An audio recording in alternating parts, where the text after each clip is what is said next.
Hello, Jess Too Good here. Today we're taking a look at the LEGO Movie 2 Sweet Mayhem Systar Starship, which has 502 pieces, 3 minifigures, and retails for $70 in the United States. I wanted to start out with Sweet Mayhem because this might be the most detailed mini doll ever. She has this new armor plate for her torso, which has these wings on the side. Those are already connected, the ones at the back of these. And then you actually clip these extra ones on. Very complex piece in general with see-through transparent colors and sparkles and just overall a huge amount of detailing. Now underneath she does have a face which might be a spoiler for some. I kind of reveal it in my top 20. I'm sorry if that was spoilerific. I should have given a warning. So right now I'm going to give a warning. So click away if you don't want to see it. So here is Sweet Mayhem without the helmet, and this hair piece is incredible. Like I already said, this was the most detailed mini doll, but the hairpiece is nothing like I've seen in LEGO before. And it's hard to explain why on camera. I don't know if it'll pick it up right, but it has this weird coat to it that makes it look like, say, bubbles or soap inside water. It's so crazy. I mean, look at that shine to it.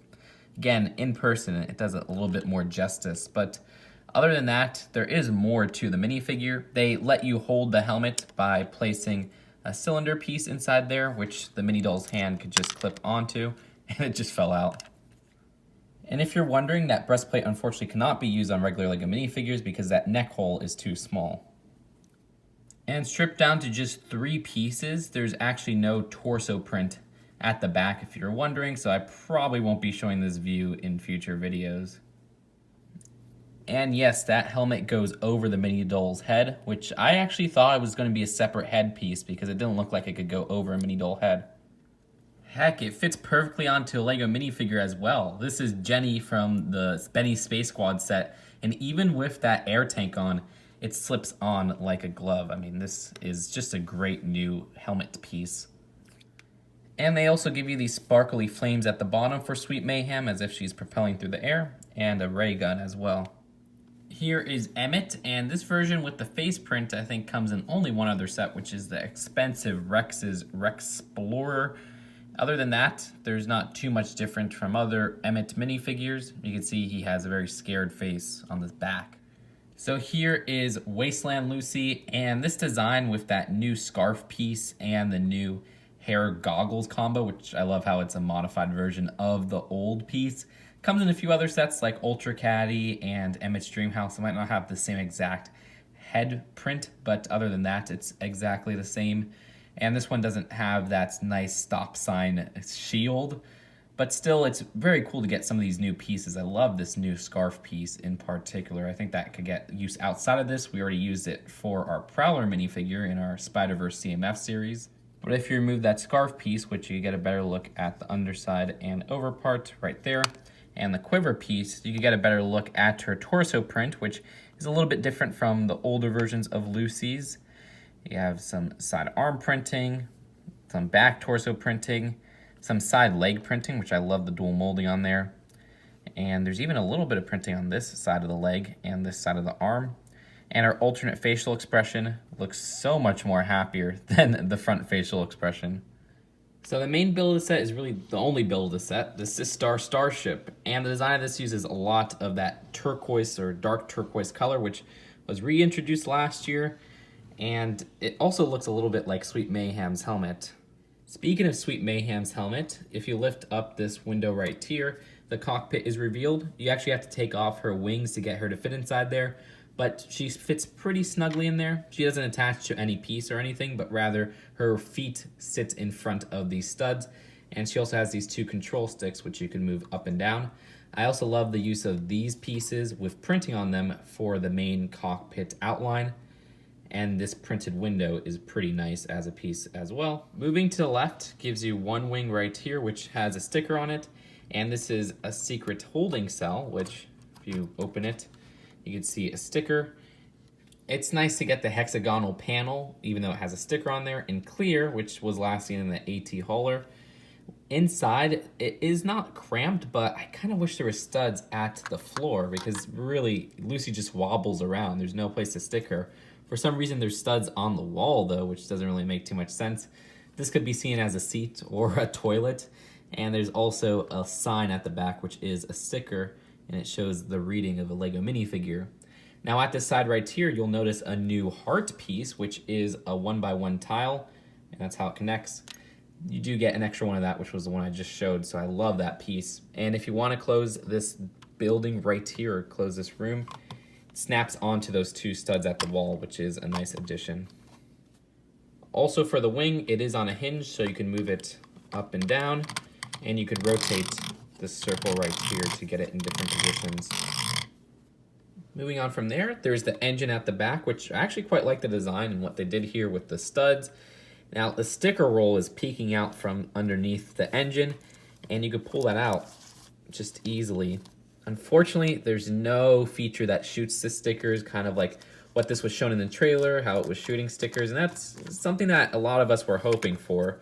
Now, you could remove the stickers and put them on Lego minifigures, and you can see there's a variety of designs. It starts looping, I guess, around this point, and you could even separate the stickers right here because it has a tear part. Now, if you want to reposition the stickers, just remove the engine, which actually removes pretty easily. And there you go. There's a compartment just for the sticker sheet.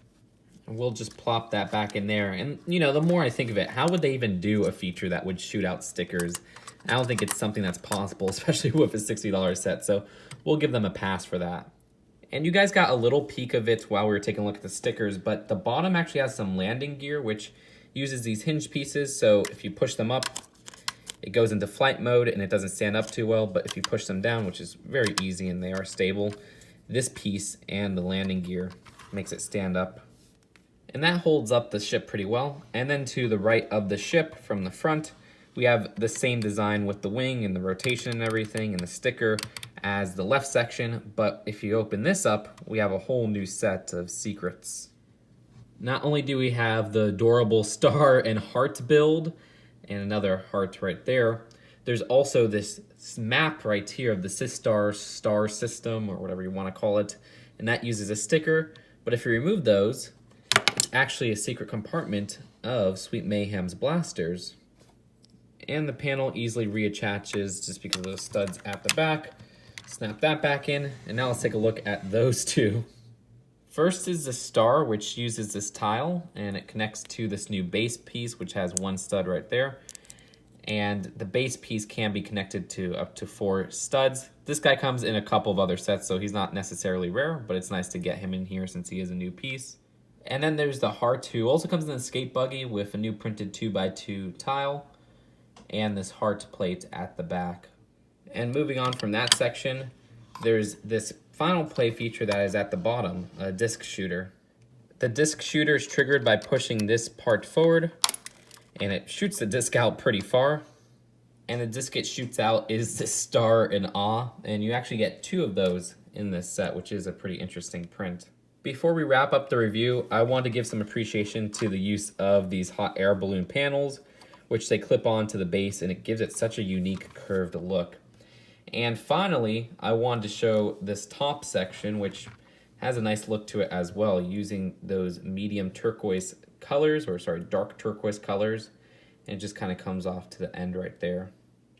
But that's it for the build list set. Let's take a look at the packaging and then the final verdict. The front of the box is one of those long $60 to $70 Lego boxes. And I'll be honest, the instructions didn't really show how to do some of these play features and such. They just kind of made you assume how to do them. And the back displays the play features much better than I expected. So I would actually say use the back to see how the play features work. The instructions have no ads whatsoever to them, which makes me really sad because I wanted to see like a little Lego Movie 2 spread, but I guess it's no big deal. So my expectations on the set were tampered because of that price. I thought $70 was too much for what's included. And you know what? The more I think of it, the more that seems like a good value. Not a great value. I wish there was maybe more minifigures to this set, maybe a side build, but the build of the ship does feel like a set that would be $60 or more. It's very dense with play features. It uses a lot of big pieces, but the color scheme and build of it is just so unique. In general, I'm really impressed how they fit a jail and a compartment for the equipment like the hearts and the stars and the ray gun blasters on both sides. I just wish that jail had studs to the bottom. And I'm really impressed with how they did the sticker sheet. Sure, it doesn't shoot out stickers, but we do have a disc shooter at the front, and the sticker sheet can be rolled out. And also how they made this whole thing just stable and have the landing gear at the bottom is very welcome, because I thought it would be wobbling all around and you wouldn't be able to stand it up for a review like this. There's some great pieces overall with some new prints, some new recolors of hard to find pieces that are impressive for people who want the pieces rather than the build. Well, they might not get the best price per part ratio with the $70 price. So I would rate this one a B+. Again, the price weighs it down a bit, but it's still a really impressive build. And I wish it was a little bit of a better price, like a $60 or $50 price tag, but still check this out. Check this one out. You're going to be surprised. There's a lot of cool parts to it. So that's it for now. Hope you guys enjoyed this video, and I'll see you guys later. Peace out.